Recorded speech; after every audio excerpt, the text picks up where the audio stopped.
نصلي ونسلم على رسوله الكريم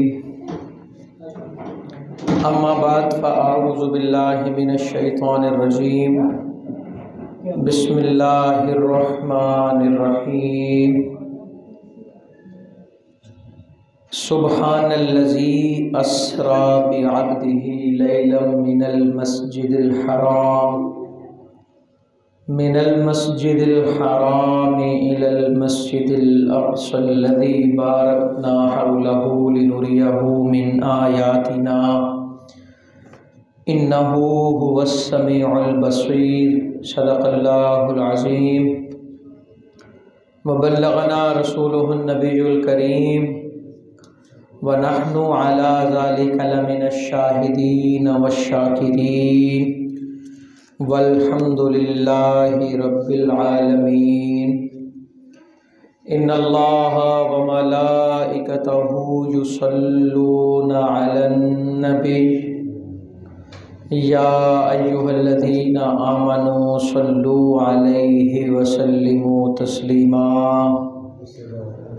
الصلاة والسلام عليك يا سيدي يا رسول الله وعلى آلك وأصحابك يا سيدي يا حبيب الله الصلاة والسلام عليك يا سيدي يا نبي الله وعلى آلك وأصحابك يا سيدي يا نور الله مولاي صل وسلم دائما أبدا على حبيبك خير الخلق كلهم ثم الرضا عن أبي بكر وعن عمر وعن علي وعن عثمان ذي الكرم يا رب بالمصطفى بلغ مقاصدنا واغفر لنا ما مضى یا واسع الکرم۔ محترم سامعین، رجب کا مہینہ اپنے اختتامی مرحلے میں داخل ہو چکا ہے۔ کل شب معراج کی محافل جگہ جگہ منعقد ہوں گی۔ آج 25 رجب ہے، چونکہ یہ جمعہ معراج شریف سے متصل آ رہا ہے تو کچھ باتیں معراج النبی صلی اللہ علیہ وآلہ وسلم کے حوالے سے آپ کے سامنے رکھوں گا۔ ان میں کچھ باتیں عقائد کی ہوں گی، کچھ اعمال کی ہوں گی، کچھ اصلاح کی ہوں گی۔ مقصد یہ ہے کہ اللہ رب العزت اس گفتگو کے طفیل ہمارے ظاہر اور باطن کو منور کرتے ہیں۔ قرآن پاک کی اگر آیت دیکھیں تو قرآن پاک کے اندر اللہ رب العزت نے سورہ بنی اسرائیل، اس سورت کا دوسرا نام سورہ اسراء بھی ہے۔ اسراء، اچھا، مفسرین نے یہ فرق کیا، وہ کہتے ہیں اسراء اور معراج میں فرق ہے۔ جو زمین کا سفر ہے اسے اسراء کہتے ہیں، اور جو آسمانوں کا سفر ہے اس کو معراج کہتے ہیں۔ اسراء کا لفظی مطلب ہوتا ہے رات کو سیر کرانا۔ اسراء، آخر میں حمزہ، یہ روٹ ورڈ ہے، مصدر ہے، اور اسراء یہ اس کا صیغہ ہے واحد مذکر غائب کا، کہ پاک ہے وہ ذات جس نے سیر کرائی۔ آگے لیلن کا لفظ آ رہا ہے رات کے مختصر سے حصے میں۔ یہ لیلن پر جو تنوین ہے نا، 2 زبریں، یہ تقلیل کا معنی دے رہی ہیں، یعنی کہ مختصر سا حصہ اپنے بندہ خاص کو۔ بعبدہ، عبدہ کا مطلب ہے بندہ خاص، صرف بندہ نہیں، بندہ خاص، سمجھ آئی نا؟ بندہ خاص یہ بڑی رمز والی بات ہے۔ ایک ہے بندہ عام، فرشتوں کو بھی اللہ نے عبد کہا ہے، یعنی کہ عبد کا اطلاق ضروری نہیں کہ صرف بشر پر ہو جس پر بشری لباس ہے، فرشتوں کو بھی اللہ نے عبد کہا۔ سورہ انبیاء میں اللہ فرماتا ہے بل عباد مکرم، کہ جو فرشتے ہیں یہ معزز بندے ہیں۔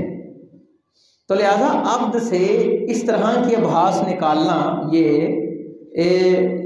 بہت سی غلط باتوں کی طرف انسان کو لے جاتا ہے۔ حضور علیہ الصلوۃ والسلام بشری لباس میں آئے ہیں، اور جو آپ کی بشریت کو نہیں مانے گا وہ کافر ہو جائے گا۔ لیکن یہ کہنا کہ بشر ہیں تو نور نہیں ہو سکتے، یہ جہالت ہے، اس کے علاوہ کچھ بھی نہیں ہے۔ یہ بشر، یہ تو دو متضاد چیزیں ہیں ہی نہیں نا۔ یہ تو مسئلہ ایسا ہی ہے جیسے جناب کوئی اگر کہے کہ یعنی کہ ایسی چیزیں، مثال پانی ہے نا، یہ تو کہا جا سکتا ہے جناب پانی ہے تو آگ نہیں ہو سکتی، یہ دو متضاد چیزیں ہیں۔ اب اگر کوئی یہ کہنا شروع کر دے جناب یہ پانی ہے یہ شربت نہیں ہو سکتا، تو یہ تو حماقت ہے نا۔ یہ کہیں نہیں آیا کہ جو بشر ہے وہ نور نہیں ہو سکتا۔ تو اور عبد کا مطلب صرف بشر نہیں ہے، یہ بات ذہن میں رکھ لیں، ورنہ فرشتوں کے بارے میں بھی اللہ نے عباد کا لفظ، عبد کا لفظ استعمال کیا ہے، اور عبد کچھ اور ہے اور عبدہ اس کا بندہ۔ بندے تو سارے کس کے ہیں جی؟ مجھے بتائیں کس کے ہیں جی؟ ہم سارے بندے کس کے ہیں؟ ہم یہ کہتے ہیں نحن عباد اللہ، ہم اللہ کے بندے ہیں، اور جس بندے کو اللہ یہ کہتا ہے کہ یہ میرا بندہ ہے،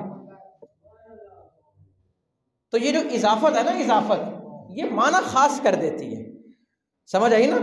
مثال کے طور پہ ایک شخص ہے، وہ کسی کے ہاں کام کرتا ہے، تو کوئی کہے اس کے بارے میں جناب یہ امپلائی ہے، اور اس جگہ کا مالک یہ کہے جناب یہ میرا امپلائی ہے، یہ میرا لفظ جو ہے نا یہ بڑا خاص کر دیتا ہے کسی بھی چیز کو۔ علامہ محمد اقبال رحمۃ اللہ تعالی علیہ وہ کہنے لگے عبد دیگر عبدہ چیز دیگر، عبد دیگر عبدہ چیز دیگر، این سراپا انتظار او منتظر۔ کہا عبد کچھ اور ہے اور عبدہ کچھ اور ہے۔ عبد وہ ہے جو انتظار کرتا ہے، اور عبدہ وہ ہے جس کا انتظار کیا جاتا ہے۔ معراج کی رات حضور علیہ الصلوۃ والسلام کا انتظار کون کر رہا ہے جی؟ اللہ کر رہا ہے۔ تو عبد دیگر اور عبدہ چیزیں دیگر۔ اچھا، یہاں پر بیان کیا زمینی سفر کو۔ پاک ہے وہ ذات جس نے اپنے بندہ خاص کو رات کے مختصر سے حصے میں سیر کرائی، مسجد حرام سے لے کر مسجد اقصی تک۔ الذی بارکنا حولہ، یہ مسجد اقصی وہ ہے جس کے ارد گرد ہم نے برکتیں رکھی ہیں۔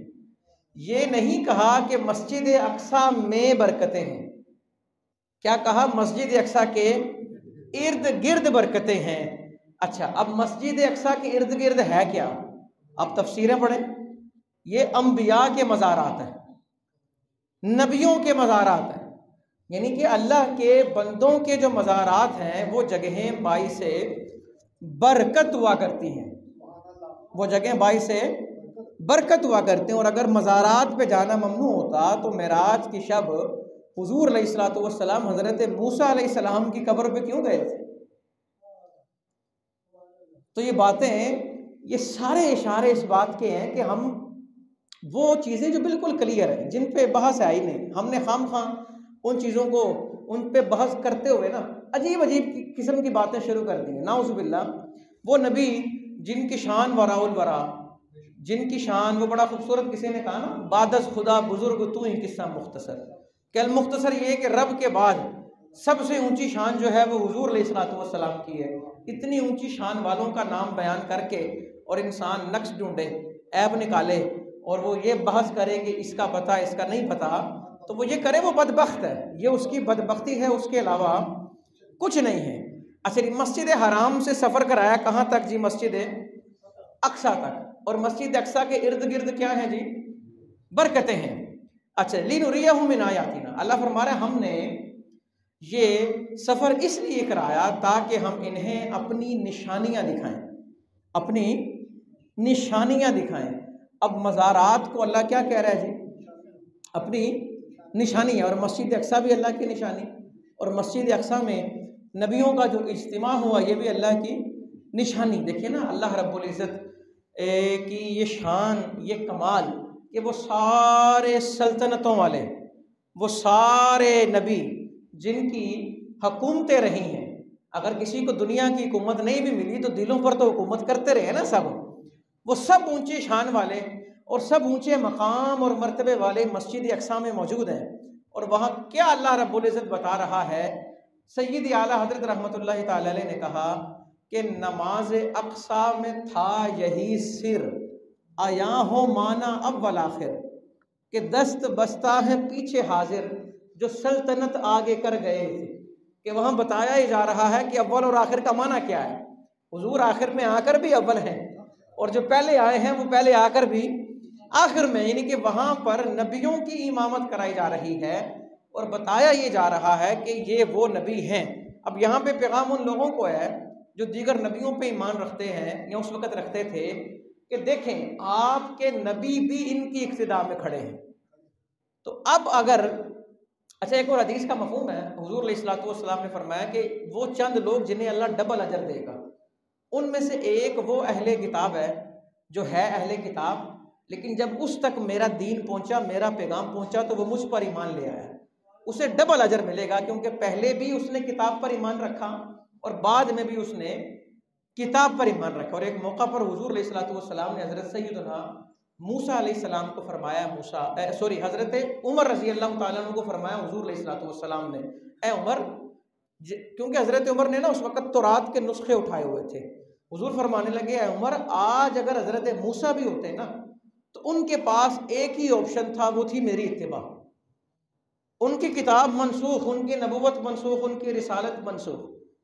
جب میں آ گیا ہوں، میری آمد ہو گئی ہے، اب تمام نبی، اگر کوئی نبی ہوتا تو وہ کیا اس کی ذمہ داری تھی؟ اللہ نے وعدہ بھی ان سے لیا، قرآن میں موجود ہے کہ وہ اپنی نبوت، اپنی رسالت چھوڑ کر وہ میری اتباع کرتے، میری بیعت کرتے اور میری امت میں شامل ہو جاتے۔ اور اسی لیے آخر وقت میں حضرت سیدنا عیسیٰ علیہ السلام جب تشریف لائیں گے تو وہ بحیثیت نبی تشریف نہیں لائیں گے، وہ بحیثیت امتی تشریف لائیں گے وہ، اور یہ اعزاز کسی اور کو حاصل نہیں ہے، یہ اعزاز اور کسی کے حصے میں نہیں آیا جو حضرت سیدنا عیسیٰ علیہ السلام کے حصے میں آیا۔ اللہ اکبر۔ اور حضرت سیدنا عیسیٰ علیہ السلام کی والدہ حضرت سیدتنا مریم سلام اللہ علیہا، اللہ رب العزت جنت میں انہیں حضور علیہ الصلوۃ والسلام کے نکاح میں دے دے گا، ان کا نکاح حضور علیہ الصلوۃ والسلام سے اللہ منعقد فرمائے گا۔ اچھا، یہ بات ہو رہی ہے اللہ رب العزت نے، اچھا آیت کے پہلے لفظ کی طرف آئے، اللہ فرماتا ہے سبحان، وہ پاک ہے۔ اللہ نے سبحان لفظ اس لیے استعمال کیا کہ اب جتنے لوگ اعتراضات کریں گے وہ پوچھیں گے کہ جناب یہ کیسے گئے، کیوں گئے، کون لے گیا، یہ کس طرح، یہ ان تمام سوالات کا ایک ہی جواب ہے سبحان۔ اور تم جو چیزیں پوچھ رہے ہو نا کہ یہ ممکن ہی نہیں ہے، وہ کہا یہ تمہارے لیے ممکن نہیں ہے، اللہ اس طرح کے نقص سے پاک ہے، اللہ رب العزت اس طرح کے عیب سے پاک ہے، وہ پاک ہے ان تمام چیزوں سے جو تم سوچ رہے ہو کہ کیسے جا سکتے ہیں، کون لے جا سکتا ہے، اتنا سفر کیسے ہو سکتا ہے، وقت بھی وہیں کا وہیں ہے، سارے معاملات وہیں کے وہیں ہیں، وہ بستر بھی جوں کا توں ہے، پانی بھی ویسے کا ویسے ہی ہے، تو کس طرح جا سکتے ہیں؟ تو اللہ رب العزت فرما رہا ہے سبحان، اللہ کیا ہے؟ پاک۔ اور ایک اور لطیف بات وہ یہ کہ یہاں یہ نہیں بیان ہوا کہ حضور گئے، یہ نہیں بیان ہوا کہ حضور معراج کی رات مسجد حرام سے مسجد اقصی گئے، وہ اللہ یہ کہہ رہا ہے میں لے کر گیا ہوں، اللہ فرما رہا ہے وہ لے کر گیا۔ اور کون لے کر گیا؟ جو ہر چیز پر قدرت رکھنے والا ہے، وہ ان تمام چیزوں پہ قادر ہے۔ حضور علیہ الصلوۃ والسلام خود تشریف نہیں بلکہ اللہ لے کر گیا۔ ہاں، معراج سے جب واپسی کا سفر ہے وہ حضور علیہ الصلوۃ والسلام نے خود طے کیا، خود طے کیا، مطلب کیا؟ اس میں اب براق بھی نہیں ہے، اس میں سدرہ کے نشیں بھی نہیں ہے، بلکہ حضور خود واپس تشریف لائے۔ اور قرآن نے کتنا خوبصورت انداز اپنایا، ما ضل صاحبکم وما غوی، اور تمہارے صاحب تو رستہ بھولے ہی نہیں، کہ جب وہ واپس تشریف لائے ہیں سورہ نجم کے اندر وَالنَّجْمِ اِذَا هَوَىٰ، یہ معراج سے واپسی کا بیان ہے کہ اس ستارے کی قسم جو تشریف لا رہے ہیں، اور یہ حضور علیہ الصلوۃ والسلام کی ذات مراد ہے۔ اور اللہ فرما رہا ہے ما ضل صاحبکم وما غویٰ، کہ یہ راستہ نہیں بولے، یعنی کہ معراج سے جب واپس آئے ہیں اور یہ بالکل جس طرح یہ گئے ہیں اسی طرح واپس آئے ہیں، لگتا یہ ہے کہ یہ راستہ پتہ نہیں کئی دفعہ دیکھا ہوگا، کئی دفعہ کا دیکھا والا ہوا۔ اسی لیے بہت سے مفسرین نے یہ بات لکھی کہ معراج حضور علیہ الصلوۃ والسلام کو ایک دفعہ نہیں ہوئی. کسی نے 300 کی تعداد بھی لکھی ہے، کسی نے اس سے زیادہ بھی لکھی ہے. وہ کہتے ہیں اصل میں ایک ہے جسمانی معراج اور ایک ہے روحانی معراج. جسمانی معراج ایک مرتبہ ہے اور روحانی معراج جو ہے یہ ان گنت ہے، یہ ان گنت ہے، اس کو شمار ہی نہیں کیا جا سکتا. اب لوگ پریشان ہیں، حیران ہیں. سوال معراج پہ سوال یہ مشرکین نے کیے کہ جا سکتے ہیں نہیں، اتنی دیر میں سفر ہو سکتا ہے کہ نہیں، یہ ایسا پاسبل ہے کہ نہیں پاسبل. ایمان والوں کا کام کیا ہے جو حضرت صدیق اکبر رضی اللہ تعالیٰ عنہ نے کیا. ابو جہل آ گیا نا حضرت ابو بکر کے پاس رضی اللہ تعالیٰ عنہ، کہنے لگا ابو بکر بڑے دانا ہو، سمجھدار ہو، مجھے یہ بتاؤ اگر کوئی یہ کہے کہ میں راتوں رات مسجد حرام سے مسجد اقصیٰ گیا، 2 مہینے لگتے تھے اس وقت. مسجد حرام سے مسجد اقصیٰ جانے میں کتنا سفر لگتا تھا؟ 2 مہینے لگتے تھے. اور کہ جی راتوں رات گیا ہوں اور میں نے وہاں پر یہ نظارے بھی دیکھے ہیں، وہاں پر بیانات بھی ہوئے ہیں، نبیوں کی شان بھی ہے، سارے معاملات ہیں. پھر وہاں سے آسمانوں کی سیر کی اور نہ جانے کہاں پہنچا. ابو جہل جب آیا نا وہ کہنے لگا حضرت ابو بکر کو، کیا یہ بات ماننے والی ہے، عقل میں آتی ہے؟ آپ کہنے لگے نہیں، عقل میں تو یہ بات عقل میں تو نہیں آتی. تو اب ابو جہل نے کہا اچھا پوائنٹ پھر یہ ہے، وہ جن کا تم کلمہ پڑھتے ہو نا وہ پھر صبح سے یہی کہہ رہے ہیں کہ رات میں مسجد حرام سے مسجد اقصیٰ گیا ہوں اور وہاں سے آسمانوں کا سفر کیا ہے. حضرت ابو بکر فرمانے لگے اچھا بات عقل میں آتی ہے یا نہیں آتی؟ جب وہ کہہ رہے ہیں تو وہ گئے ہیں، وہ کہہ رہے ہیں تو سچ کہہ رہے ہیں، اب عقل کا دخل نہیں ہے. اعلیٰ حضرت نے کہا نا خیرت سے کہہ دو کہ سر جھکا لے، خیرت سے کہہ دو کہ سر جھکا لے. گما سے گزرنے والے اور جہت کو یہاں خود پڑے ہیں لالے، کسے بتائے کدھر گئے تھے. وہ اطراف خود حیران ہے کہاں جا رہے ہیں، دائیں کو خبر نہیں، بائیں کو خبر نہیں، آگے پیچھے اوپر نیچے کوئی طرف، یہ جو 6 اطراف ہے نا کوئی طرف نہیں جانتی کہ کہاں سے آ رہے ہیں اور کہاں جا رہے ہیں. اور ایک اور بات بڑی لطیف بات، وہ یہ جو براق لایا گیا حضور علیہ الصلوۃ والسلام کی سواری کے لیے، جس پہ آپ علیہ الصلوۃ والسلام سوار ہوئے، اس کی رفتار بھی برق رفتار تھی. براق برق رفتار، ملٹیپل سپیڈ آف لائٹس. یہ جہاں نظر جاتی تھی وہاں پہلا قدم جاتا تھا. اور اللہ نے نا اس کو یہ شان عطا کر دی کہ اگر یہ یعنی کہ اوپر یہ نیچے آنا ہوتا نا تو اس کے پاؤں اسی مناسبت سے بڑے یا چھوٹے ہوتے رہتے تھے، اسی مناسبت سے بڑے یا.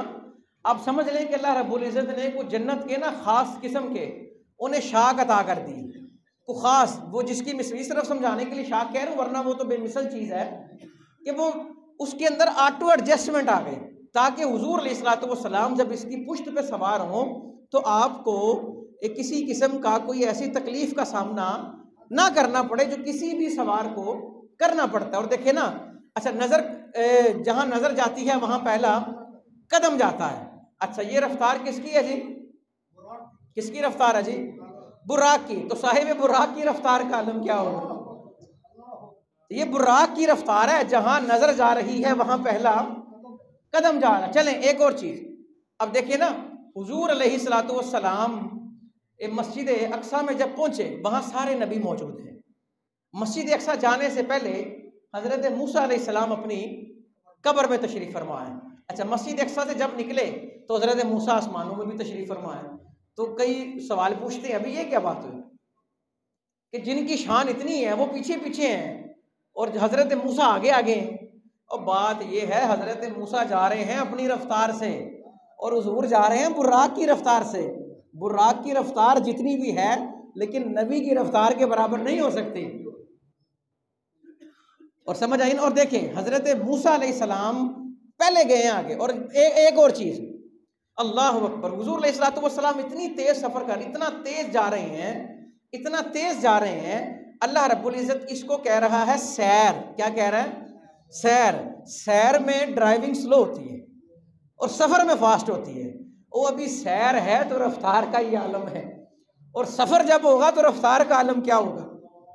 اور ایک اور وہ روایت ذہن میں رکھیں، اللہ رب العزت ارشاد فرماتا ہے میرا بندہ جب میری رحمت کے قریب ہوتا ہے نا تو میں بھی اس کے قریب ہوتا ہوں، میں بھی اس کے قریب ہوتا ہوں. اچھا اب اس میں بہت سی چیزیں ایسی ہیں جن پر ہمیں ایمان لانا لازم ہے، لیکن اب ان کے حقیقی معنی کیا ہے یہ اللہ ہی جانتا ہے۔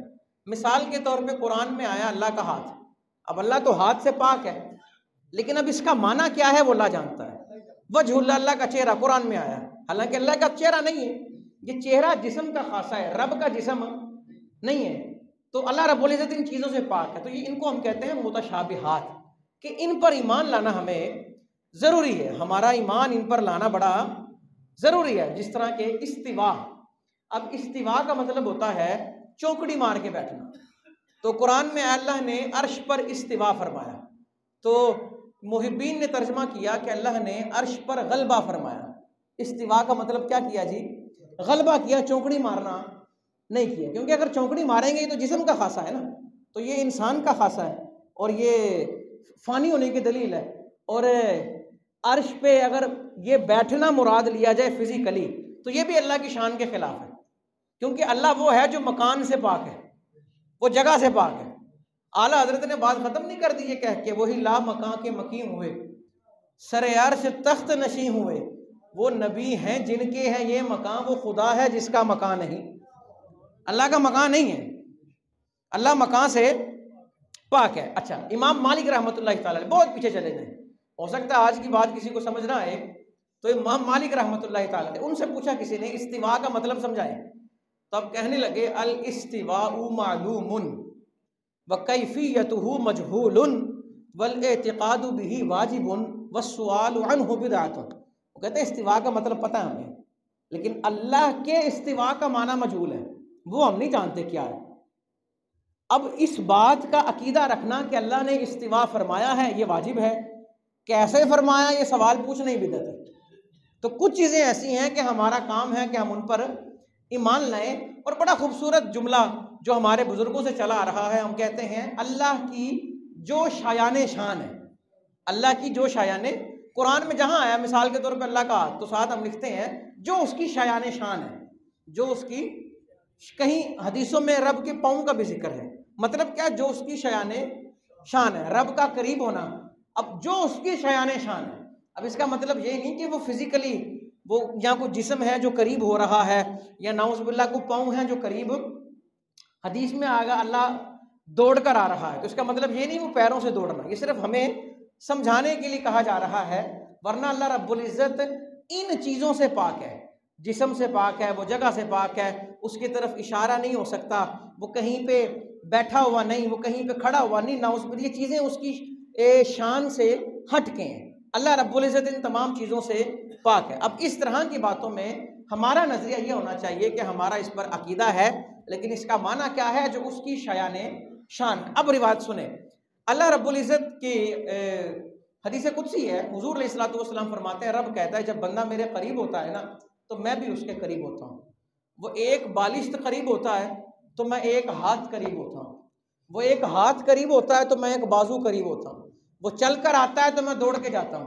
اور جب بندہ دوڑ کے آتا ہے نا تو رب فرماتا ہے میں اس کی آنکھیں بن جائے، میں اس کے ہاتھ بن گیا، میں اس کی زبان بن گیا، میں اس کے پاؤں بن گیا۔ کہ بندہ، عام بندہ رب کی طرف دوڑ کے جائے تو رب کہتا ہے اب بندے کی آنکھوں میں بھی قدرت میری ہے، بندے کے ہاتھوں میں بھی قوت میری ہے، اور بندے کے پاؤں میں بھی طاقت میری ہے۔ عام بندہ دوڑ کر جائے رب کے قریب تو رب اتنا پاس آ جاتا ہے۔ معراج کی رات حضور جس رفتار سے جا رہے تھے، رب کی رحمت کس رفتار سے قریب ہو رہی ہوگی؟ اللہ اکبر۔ حضور علیہ الصلوۃ والسلام رب کے قریب ہو رہے ہیں معراج کی رات۔ اب میں یہاں پہ تھوڑا سا سکپ کروں گا، معراج اصل میں میری کوشش یہ ہے کہ میں مشاہدات معراج پہ زیادہ گفتگو کروں، جو حضور علیہ الصلوۃ والسلام نے وہاں چیزیں دیکھی۔ اب دیکھیں نا یار، ایسی نظر کسی کی ہو سکتی ہے کہ وہ معاملات جو قیامت کے بعد ہوں گے، وہ معاملات جو قیامت کے بعد ہوں گے، وہ حضور علیہ الصلوۃ والسلام معراج کی رات ان کا مشاہدہ کر رہے ہیں کہ یہ ہو رہا ہے، ان کو دکھا دیجیے گا، حالانکہ وہ تو ہوگا قیامت کے بعد، وہ سارے معاملات تو ہوں گے بعد میں۔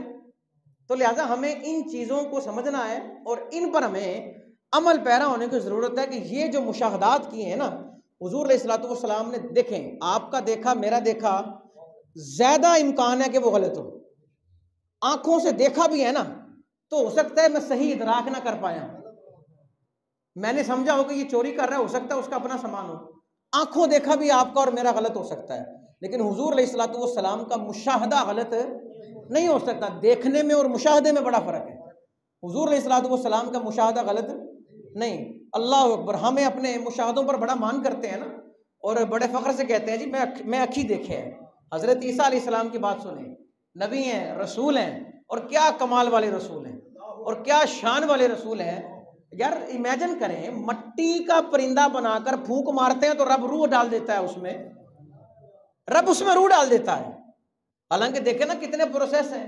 وہ پرندہ ہوگا، اس کا کوئی انڈا ہوگا، وہ گزرے گا، پھر جا کے وہ بڑا جوان، وہیں سے اس کی عمر اور وہیں سے اس کی جوانی، اور اس کے اندر اللہ رب العزت روح ڈال دیتا ہے. اتنی شان والے نبی حضرت عیسیٰ علیہ السلام نے ایک چور کو دیکھا چوری کرتے.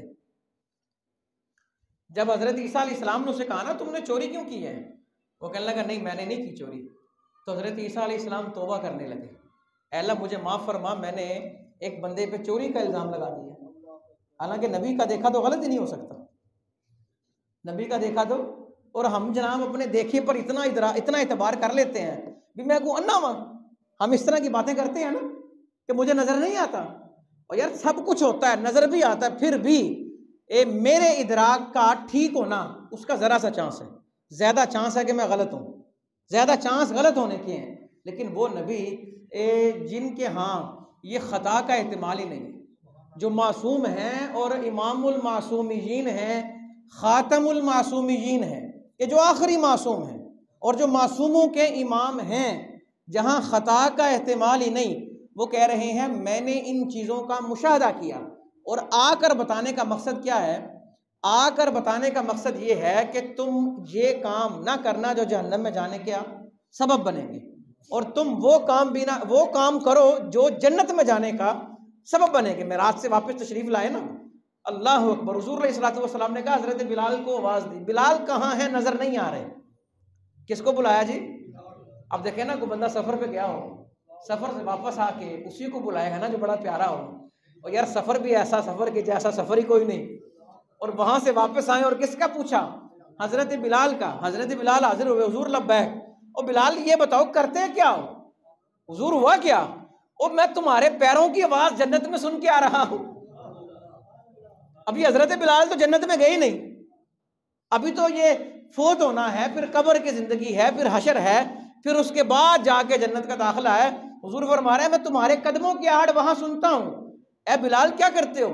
عرض کیا حضور اور تو کچھ نہیں، ہاں جب وضو کرتا ہوں تو 2 رکعت نفل ضرور ادا کرتا ہوں، تحیت الوضو جس کو کہتے ہیں. یعنی کہ ہم وہ کام کریں جو ہمارا جنت میں جانے کا کیا بنے؟ سبب بنے، اور وہ کام نہ کریں جو ہمارا دوزخ میں جانے کا سبب بنے. حضرت موسیٰ علیہ السلام سے ملاقات ہوئی. حضرت موسیٰ علیہ السلام نے حضور علیہ الصلوۃ والسلام سے پوچھا یا رسول اللہ صلی اللہ علیہ وآلہ وسلم، یہ جو آپ نے کہا ہے کہ میری امت کے جو علماء ہیں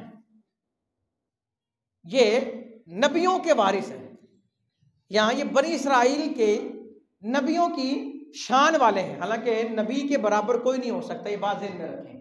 غیر نبی کسی بھی نبی کے برابر نہیں. ہمارا یہ عقیدہ ہے، حضرت داتا علی اجمیری نے لکھا کہ ایک غیر نبی جو نبی نہیں ہے، جو نبی نہیں ہے وہ کوئی بھی ہے، بے شک وہ حضرت ابو بکر صدیق رضی اللہ تعالیٰ عنہ ہے، جو حضور علیہ الصلوۃ والسلام کے بعد امت میں سب سے افضل ہے. جو نبی نہیں ہے نا، ان کی ساری زندگی کسی بھی نبی کے ایک سانس کے برابر بھی نہیں ہو سکتی. تو کوئی نہیں ہو سکتا نبیوں کی طرح، یہ بات ذہن میں رکھیں. ایک سانس کے برابر بھی ساری زندگی نہیں. کہنے کا مقصد یہ تھا کہ جو کام بنی اسرائیل کے نبی کرتے رہے ہیں نا، وہ میری امت کے علماء کریں گے. تو حضرت موسیٰ علیہ السلام نے جب یہ بات حضور سے پوچھی کہ یا رسول اللہ اس کی وضاحت بھی تو دیجیے، یہ کیسے ہے، مجھے کوئی نمونہ دکھائیں، میں نے کوئی اگزامپل دیکھنی ہے. تو حضور علیہ الصلوۃ والسلام نے نا عالم ارواح سے امام غزالی کی روح کو بلایا. ابھی امام غزالی پیدا نہیں ہوئے، امام غزالی ابھی انہوں نے سینکڑوں برس کے بعد پیدا ہونا ہے، اور عالم ارواح سے روح بلائے گی کس کی؟ امام غزالی کی. اور حضرت موسیٰ علیہ السلام کو کہا آپ ان سے بات کیجیے، یعنی کہ ان سے گفتگو کیجیے، آپ کو اندازہ لگ جائے گا کہ حضور کی امت میں جو علماء ہیں یہ وہی کام کرتے ہیں جو بنی اسرائیل کے نبی کیا کرتے تھے۔ اللہ کی طرف بلانا نا، اللہ کی طرف بلانا۔ اور یہ ساتھ تشبیہ اس لیے بھی دی گئی کہ جس طرح ان کی قوموں نے اپنے نبیوں کے ساتھ ناروا سلوک رکھا، تو اس طرح علماء کے ساتھ بھی ناروا سلوک رکھا جائے گا۔ دیکھیں نا، نمازیں پڑھنے والے، ہاتھ چومنے والے مخالف کھڑے ہو جاتے ہیں۔ آج ہر جگہ پہ یہی ماحول ہے نا، یہی ہو رہا۔ اور اسی طرح ایک وقت تھا لوگ اپنے امام کے بارے برا سوچتے بھی نہیں تھے، وہ کہتے تھے یار دے پیچھے نمازاں پڑھیں کی بن سی۔ اور آج دیکھ لیں، سلام پھیرتے ہی باہر کھڑے ہوں گے، جناب باہر آئے ہم آپ کو نبڑ لیتے ہیں۔ یہ ماحول چل رہا ہے اس طرح سے، اور بڑے بڑے باتیں اس طرح ہو رہی ہیں۔ اور میں آپ کو عرض کرتا ہوں، خدا را کسی بھی ایسی ٹیم کا حصہ نہ بنے، بے شک وہ خود صاحب منصب ہو، وہ خود بہت بڑا عالم ہو، لیکن اگر آپ کو وہ کسی عالم کے خلاف ابھارتا ہے، کسی امام کے خلاف ابھارتا ہے، تو آپ اس سے دور ہو جائیں۔ تو وہ آپ کا رہبر نہیں، وہ آپ کا مصلح نہیں، وہ آپ کے لیے مفسد ہے۔ یہ بات ذہن میں رکھیے گا۔ وہ کوئی بھی ہے، کسی بھی جماعت میں، کہیں بھی، کسی بھی جگہ پر بھی، تو ایسے کسی بھی پروپیگنڈے کے اندر شامل نہ ہو۔ امام مالک رحمۃ اللہ تعالی علیہ کہتے ہیں، جس نے کسی عالم کو گالی دی نا، ہو سکتا ہے اس کا خاتمہ رب کفر پہ کرے، تو پیچھے ہٹ جائیں، خاموشی اختیار کریں۔ ہمیں مثال کے طور پہ یہ بیٹھے ہیں، کوئی بھی بیٹھا، زیاد بیٹھا ہے، مجھے اس سے بڑی محبت ہے، اس سے محبت کرنے کا مطلب یہ نہیں میں باقیوں کو گالی دینا شروع کر دوں۔ محبت ہے اس سے، اس کا مطلب یہ نہیں کہ باقیوں سے مجھے نفرت ہو جائے۔ ہاں اگر کسی سے کوئی بات کرنی ہے تو ان کے پاس جائیں، ان کے جناب یہ بات ہے، یہ مجھے کلیریفیکیشن چاہیے، مجھے اس کی وضاحت چاہیے، ان سے پوچھیں۔ لیکن بدگمانی جو ہے اس کی قطعاً اجازت نہیں ہے۔ حضرت موسیٰ علیہ السلام کے سامنے کس کو بلایا حضور نے؟ امام غزالی کو رحمۃ اللہ تعالی علیہ۔ اور حضرت موسیٰ علیہ السلام نے جب ان سے سوال پوچھا نا، کوئی ذرا بات کی، تو امام غزالی رحمۃ اللہ تعالی علیہ نے نا اس کا جواب لمبا کر دیا۔ جواب اس کا وہ بڑا خوبصورت، کسی نے کہا نا کہ تم سے گفتگو دیر تک چلے اس لیے تیری ہر ایک بات سے اختلاف کیا۔ امام غزالی رحمۃ اللہ تعالی علیہ نے جب لمبا جواب دیا نا، تو حضرت موسیٰ کہنے لگے کہ بڑوں کے سامنے جب بولے نا تو کم بولتے ہیں، تو زیادہ بولتے نہیں۔ امام غزالی عرض کرنے لگے، امام غزالی ابھی پیدا نہیں ہوئے، ابھی قرآن انہوں نے پڑھا نہیں ہے۔ امام غزالی کہنے لگے بڑی معذرت سے، یا کلیم اللہ، آپ سے رب نے اتنا ہی پوچھا تھا نا، ما تل کا بیامینی کا یا موسیٰ، اے موسیٰ آپ کے دائیں ہاتھ میں کیا ہے؟ آپ کہہ دیتے ہیا عصاج، یہ میری لاٹھی ہے۔ آپ نے کہا ہیا عصایا اتوکا علیہا واعوش بہا علی غنمی ولی فیہا ماری بکرا، یہ میری لاٹھی ہے، پتے بھی جھاڑتا ہوں، یہ بھی کرتا ہوں، وہ بھی کرتا ہوں۔ آپ نے اتنی لمبی بات کیوں کی؟ آپ رب سے گفتگو کر رہے تھے، آپ سیدھی سیدھی بات ختم کر دیتے۔ اللہ اکبر! جب یہ بات کہی نا امام غزالی نے، تو اب حضور علیہ الصلوۃ والسلام کی تعلیم دیکھیں۔ امام غزالی کے یہ کاندھوں کے درمیان یوں ہاتھ مارا، ادب یا غزالی، غزالی ادب کرو، نبی ہیں۔ اللہ اکبر! یہ حضور کی تعلیم ہے۔ اللہ اکبر! حضرت موسیٰ علیہ السلام نے اب جواب دیا، وہ کہنے لگے اصل میں رب سے ہم کلام تھا، نہ جانے دوبارہ کب موقع ملتا، تو میں نے گفتگو کو لمبا کیا اس کلام کا لطف لینے کے لیے۔ تو امام غزالی عرض کرنے لگے، اور میرے مقدر کو بھی تو دیکھو نا کہ حبیب اللہ کے روبرو کلیم اللہ سے گفتگو کر رہا ہوں، نہ جانے کب دوبارہ موقع ملے گا۔ میں نے بھی یہی چاہا ہے کہ اس موقع سے جتنا لطف لے سکتا ہوں اتنا لطف میں حاصل کر کے جاؤں۔ تو حضور علیہ الصلوۃ والسلام نے جب یہ منظر دکھایا، یہ چیز دکھائی، پھر حضرت موسیٰ علیہ السلام نے اس بات کا اقرار کیا کہ آپ نے جو مانتے تو پہلے بھی تھے، یقین تو پہلے بھی تھا کہ حضور کا جو فرمان ہے وہ حق ہے، وہ سچ ہے، لیکن کوئی مثال دیکھنا چاہتے تھے۔ اور جب یہ مثال دیکھی تو وہ بھی سبحان اللہ کہہ رہے ہیں کہ حضرت آقا دو جہاں صلی اللہ علیہ وآلہ وسلم کی معراج کو بیان کر کے صرف لطف نہ لیں، صرف قصہ معراج سنتے ہوئے یہ نہ کہیں جناب بس قصہ اس طرح کا سنائیں مزہ آ جائے، بلے بلے ہو جائے۔ قصہ اس طرح کا سنیں، اس انداز میں سنیں یا سنائیں کہ دل کے اندر یہ ارمان جاگے کہ یہ کام ہم نے کرنا ہے، اور دل کے اندر یہ ندامت ہو کہ آئندہ ہم نے یہ کام نہیں کرنا۔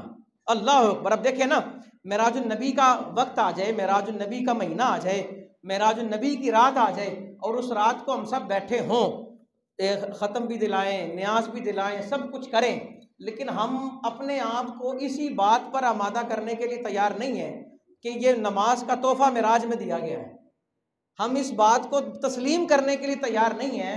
حضور فرما رہے ہیں جو معراج والے ہیں وہ کہہ رہے ہیں مومن اگر معراج کرنا چاہتا ہے تو وہ نماز پڑھنا شروع کر دے، نماز مومن کی معراج ہے۔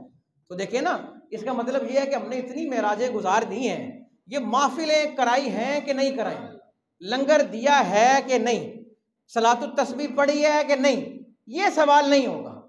سوال یہ ہوگا کہ حضور علیہ الصلوۃ والسلام کے معراج سے کیا سیکھا ہے، اور جو کام کرنے والے تھے وہ کیے ہیں، اور جو نہیں کرنے والے تھے کیا ان سے باز آئے ہو کہ باز نہیں آئے۔ تو ہم نے ان چیزوں کو دیکھنا ہے۔ اللہ اکبر۔ حضور علیہ الصلوۃ والسلام نے کہا میں جب 7ویں آسمان پر پہنچا نا، فَنَظَرْتُ فَإِذَا أَنَا فَوْقِ بِرَعْدٍ وَسَوَائِقَ، تو میں دیکھ رہا تھا بجلیاں بھی نیچے ہیں اور گرج چمک بھی نیچے ہے، اور وہ کسی پر نہ برس رہی ہے، بجلی کسی پر گر رہی ہے اور میں اس سے اوپر تھا۔ ثُمَّ أَتَيْتُ عَلَىٰ قَوْمٍ بُطُونُهُمْ كَالْبُيُوتِ، پھر میں قوم کے پاس آیا کہ ان کے پیٹ اتنے بڑے ہو چکے تھے، بڑی بڑی کوٹھیوں کی طرح، بڑے بڑے بنگلوں کی طرح پیٹ بڑے ہو چکے ہیں، اور اللہ اکبر، ان پیٹوں کے اندر نا بڑے بڑے اژدہے موجود تھے۔ بڑے بڑے کیا تھے؟ اژدہے، سانپ نہیں، اژدہے، بڑے بڑے اژدہے موجود تھے۔ فَقُلْتُ مَنْ هَٰؤُلَاء، تو میں نے حضرت جبریل کو کہا یہ کون ہے؟ کہا هَٰؤُلَاءِ أَكْلَةُ الرِّبَا، یہ وہ ہیں جنہوں نے پیٹ میں سود کھایا، یہ وہ ہیں جو سود کھانے والے ہیں۔ اب معراج دیکھیں نا، اس سے بڑھ کر قسمت کا حالات کا رونا کیا ہوگا کہ سود کی کمائی سے معراج کی محفلیں کرائیں لوگ، اور وہ کہیں جناب ہم بخشے جائیں گے۔ یہ بات، ان چیزوں کو سوچیں۔ اب معراج کی محفل کرائیں، کسی کے پاس اگر حلال روزی ہے نا، وہ بے شک چند روپے کی سیویاں پکا کے اس پہ وہ کسی کو کھلا دے، اس کا ثواب اللہ عطا کرے گا۔ لیکن ایک شخص حرام کمائی سے بہترین قسم کے انواع و اقسام کے کھانے پکا دے اور وہ سمجھے اللہ قبول کرے گا، ہرگز قبول نہیں کرے گا۔ اللہ طیب ہے اور وہ پاکیزگی کو ہی قبول فرماتا ہے، وہ کبھی بھی جو ناپاک چیز ہے اس کو قبول نہیں فرماتا۔ حضور علیہ الصلوۃ والسلام فرماتے ہیں کہ میں نے جب پہلے آسمان کی طرف پہنچا نا، تو میں نے نیچے کی طرف دیکھا تو مجھے ہر طرف نا دھواں اور گرد و غبار نظر آئی۔ تو میں نے پوچھا یہ کون ہے؟ تو ان کے اندر نا طرح طرح کی آوازیں آ رہی تھی۔ میں نے پوچھا جبریل یہ کیا ہے؟ تو وہ کہنے لگے کہ یہ شیطان ہے جو انسان کو اس طرح گھیر لیتے ہیں جیسے کسی چیز نے مکمل احاطہ کیا ہو۔ تو اسی طرح اللہ رب العزت نے ان کو یہاں گھیر دیا ہے، انہیں کہیں بھی بھاگنے کی جگہ نظر نہیں آ رہی۔ اللہ اکبر۔ یعنی کہ دیکھیں نا، انسان، یہ ان کی بات ہو رہی ہے جو لوگوں کو پھنساتے ہیں، جو سازش کرتے ہیں، جو لوگوں کے لیے، کئی لوگ ہیں وہ کہتے ہیں جناب ہم مارتے نہیں ہیں کسی کو، ہم اس کی زندگی مشکل بنا دیتے ہیں۔ اللہ اکبر۔ دیکھیں مرنا تو ہر ایک نے اپنی موت ہے نا، کوئی کسی کو ایک لمحے کی بھی زندگی نہیں دے سکتا، ساری دنیا بھی خرچ کر کے ایک سانس اسے نہیں دے سکتا اگر اس کے وقت جو ہے وہ پورا ہو چکا۔ اللہ اکبر۔ نہ کم کر سکتا ہے نہ کوئی اضافہ کر سکتا ہے۔ لیکن وہ لوگ جو کہتے ہیں جناب ہم نے لوگوں کے گرد گھیرا تنگ کر دیا، وہ گھیرا تنگ صرف دشمنوں کے گرد کیا جاتا ہے، اور وہ دشمن جو اسلام دشمن ہے، جو کلمہ پڑھنے والے ہیں، یہ دشمن نہیں ہوتے۔ یہ کون ہوتے ہیں؟ محبت کرنے والے لوگ۔ پروپیگنڈا کرتے ہیں نا، ایک شخص کہیں کام کر رہا ہے ایک ادارے میں، وہاں ایک اور شخص آ گیا ہے، جو نیا آیا نا وہ بڑا سینئر ہے اور وہ بڑا ماہر ہے، اور جو پرانا بھرتی ہوا ادھر بیچارہ وہ سفارش پہ بھرتی ہوا تھا، یہاں 2 نمبری کر کے جعلی ڈگریوں پہ بھرتی ہوا۔ اب اس کا کام کیا ہوگا؟ وہ نئے آنے والے بندے کے خلاف نا سازشیں کرنا شروع کر دے گا، اس کو بھڑکائے گا، اس کو بھڑکائے گا، اس کے ذہن خراب کرے گا، اس کا ذہن خراب کرے گا، اس کا ذہن خراب کرے گا، اور پھر جناب وہ ماحول ایسا بنا دے گا کہ جناب میں نے ماحول یہ بنایا کہ وہ یہاں سے فارغ ہو گیا ہے۔ وہ ایسا ماحول بنانے والا کتنے دن زندہ رہ سکتا ہے؟ اس نے سمجھا یہ تھا کہ شاید یہ یہاں رہے گا تو میرا رزق ختم ہو جائے گا، اور اس کے رہنے سے تیری روٹی ختم نہیں ہوگی۔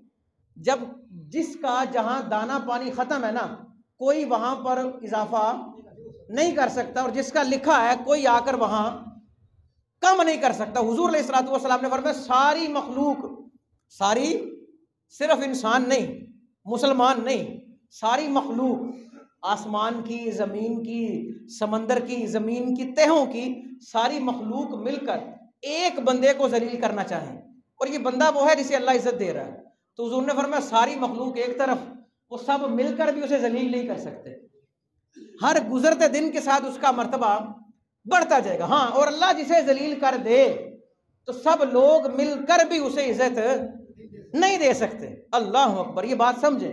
حضور علیہ الصلوۃ والسلام نے ارشاد فرمایا لما اسریا بی مررت برجال تقرد شفاہم بمقارید من نار۔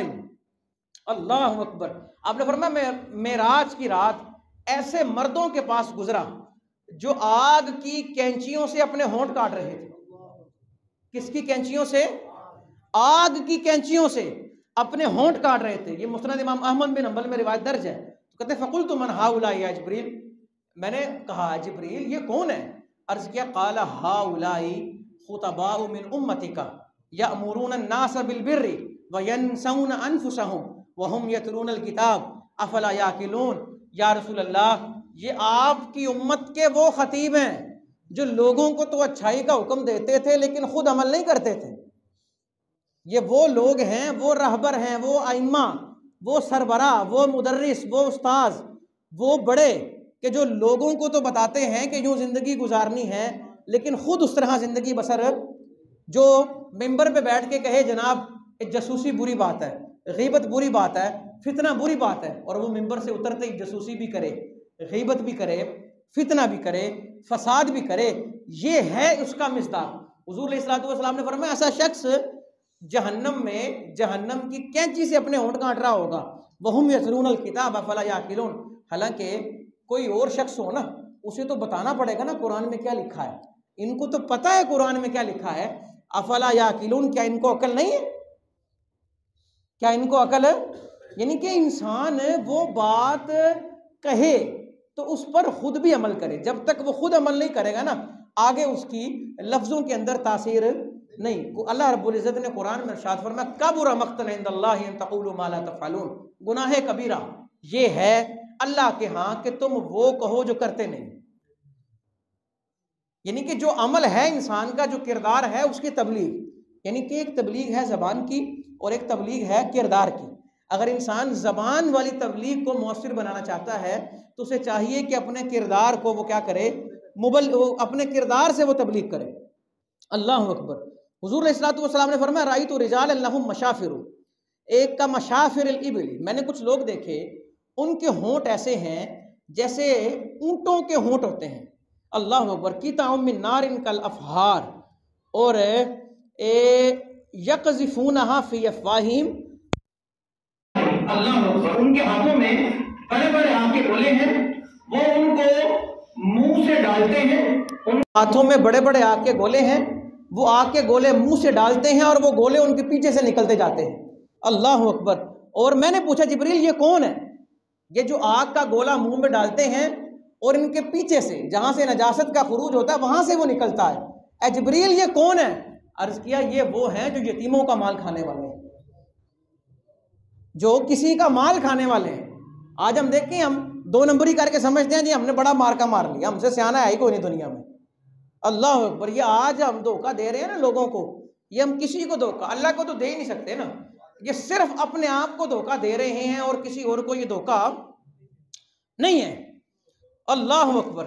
اور بھی بہت ساری باتیں ہیں لیکن اسے انشاءاللہ پھر گفتگو کا حصہ بنائیں گے۔ ابھی تقریر ختم کرتے ہیں، آپ نے ابھی اٹھنا نہیں، کچھ اعلانات ہیں وہ سماعت کر لیجئے۔ دعا ہے اللہ سے اللہ عمل کی توفیق دے۔ وآخر دعوانا الحمدللہ رب العالمین۔